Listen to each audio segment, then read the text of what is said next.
Hello students, I'm your tutor Sarah Adebola and you're welcome to another episode of Natural Skincare Formulation.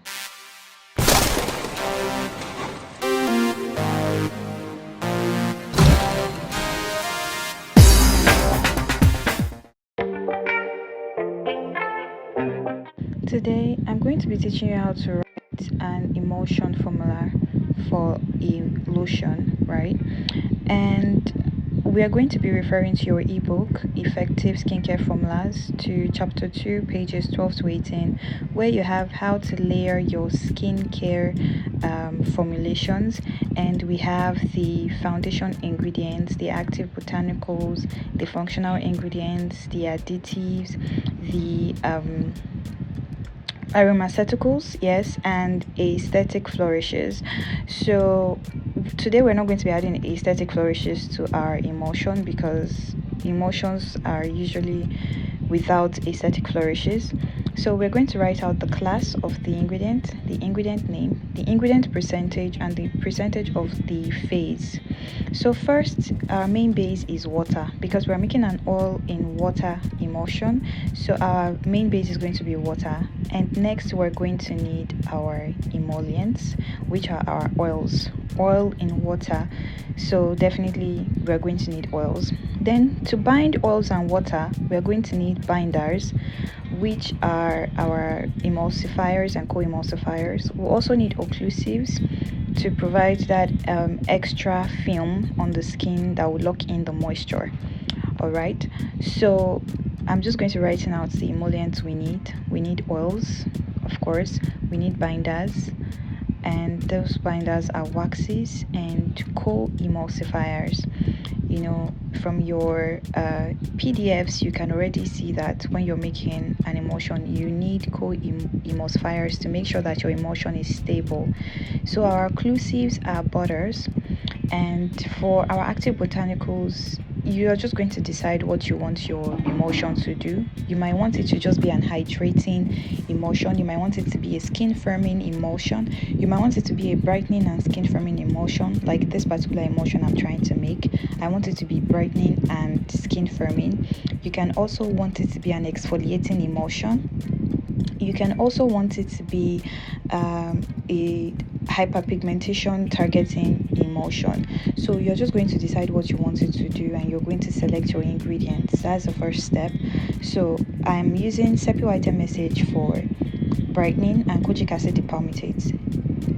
Throughout this course, you already know that I love using kojic acid dipalmitate because it is a very affordable brightening ingredient. All right, so I also want it to be skin firming, so for that I'm going to be using collagen peptide, and I also decided to add one more brightening ingredient, and that is my alpha arbutin. All right, so you're just going to decide what you want to do at this point, and using that template from your ebook, you can easily just pick out the percentage you're going to use your ingredients in, and the percentage that you want your active botanicals phase to be in, functional ingredients phase to be in, and all that.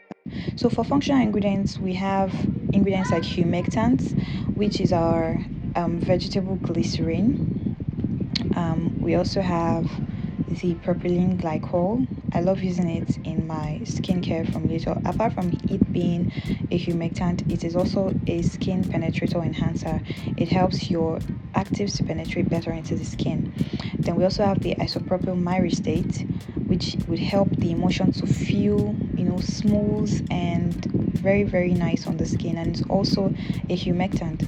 Then for our additives, we have ingredients like antioxidants, preservatives, chelators. That's ingredients that would help your preservatives to function better and will help your products to have a longer shelf life. We also have pH adjusters. They all come under additives. Okay, so I'm just trying to make my work as neat as possible so that you can see it clearly. And then for aromaceuticals, we have fragrance oils, essential oils. You can decide to use maybe one fragrance oil, or you can decide to use 2 essential oils. You can decide to use as many as possible, but don't let it be more than 1% of your formulation. Okay, So just 0.5 to like 1%, max 1.5 or 2% of your total formulation. Okay, don't go overboard with your essential oils and fragrance oils.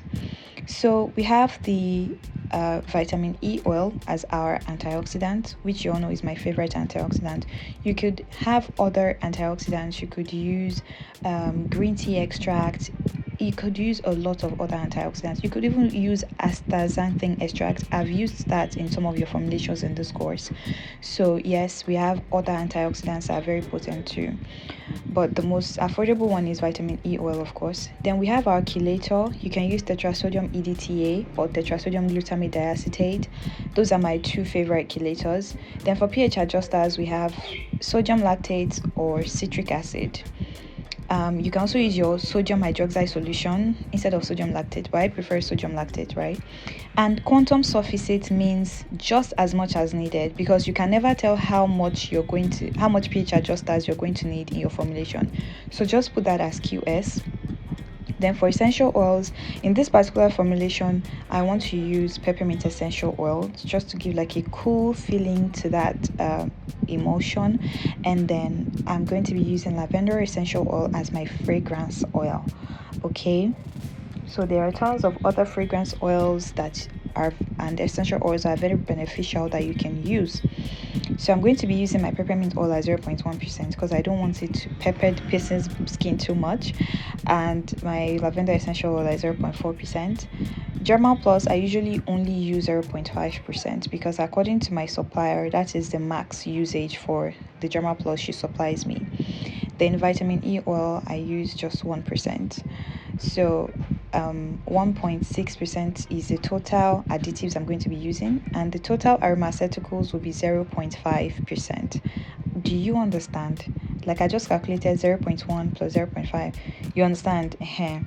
So in my functional ingredients phase, isopropyl myristate, I just want to use a little bit for like 3%.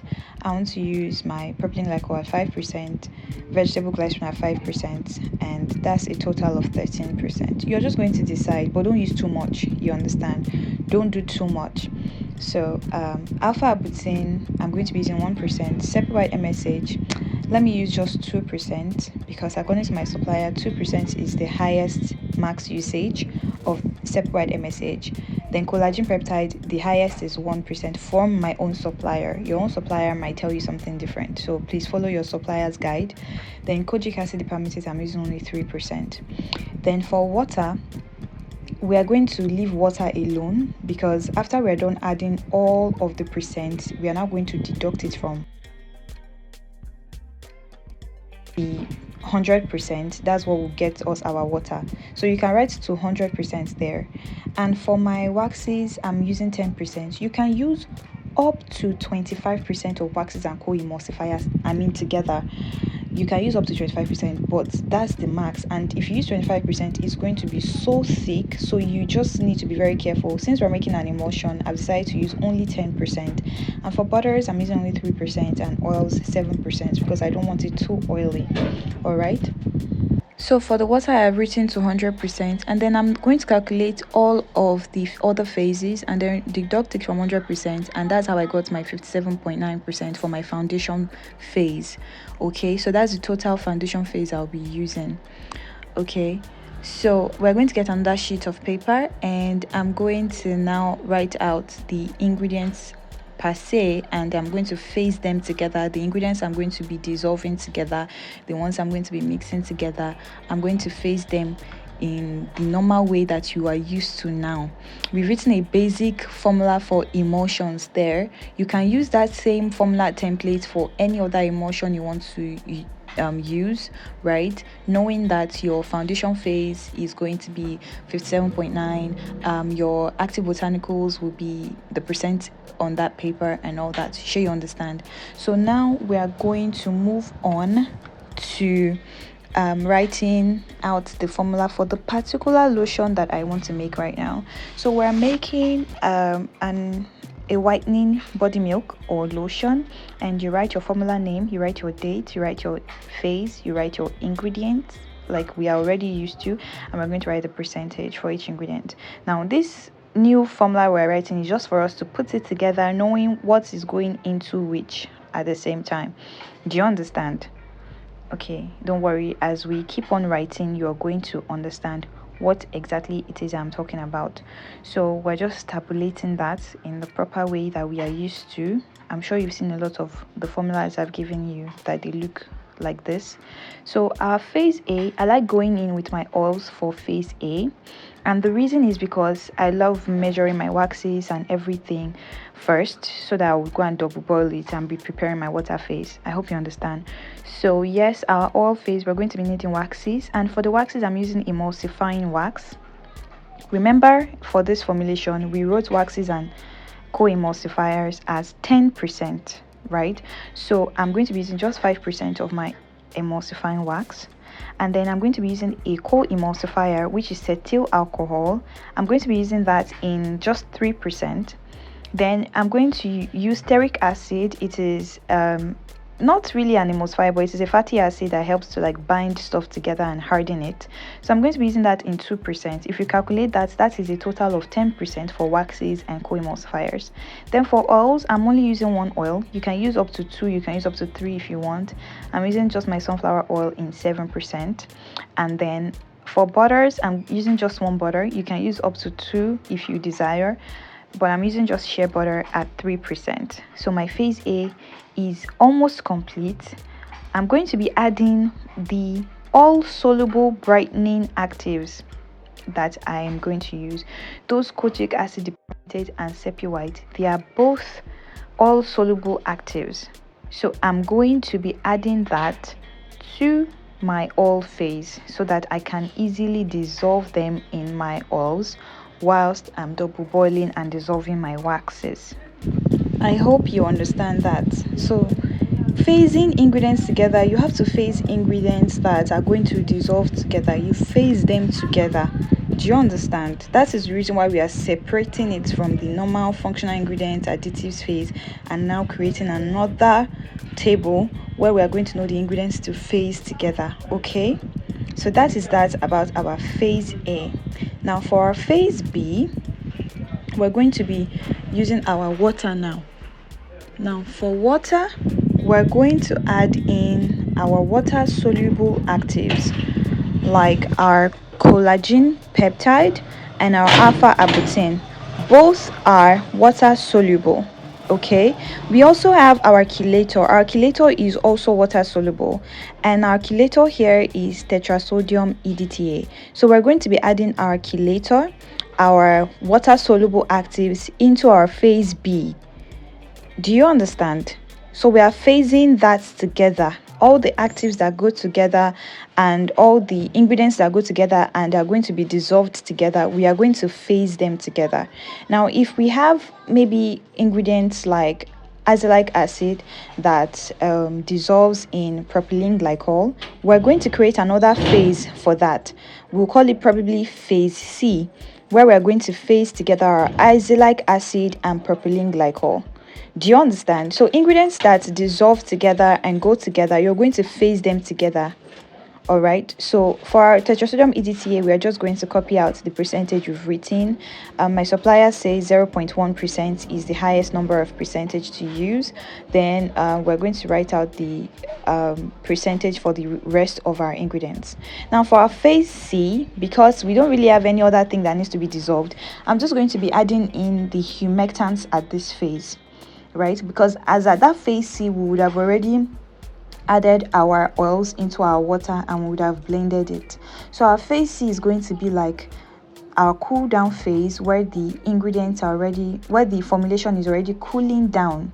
So we're just going to add our vegetable glycerin at this point, our propylene glycol, our isopropyl myristate, and then you can decide to add your antioxidants, everything as a phase C, because everything needs to go in now at the cooling phase. But I have decided to actually still space it and then still add a phase D, which will mean that my additives like my vitamin E oil, my Dermal Plus, and my fragrance oils will be going in my phase D. Do you understand? You can actually add everything to your face here at this point, because this is now the cool down phase. So we phase ingredients that go in at a certain temperature together. We also phase ingredients that need to be dissolved together. Do you understand? So if you have maybe like your mulberry extract or other antioxidant that needs to be dissolved in water that should go in at the cooling phase, you're going to just phase those together as well. So what you do is separate the water, and then you're going to phase that together in another separate phase. Do you understand?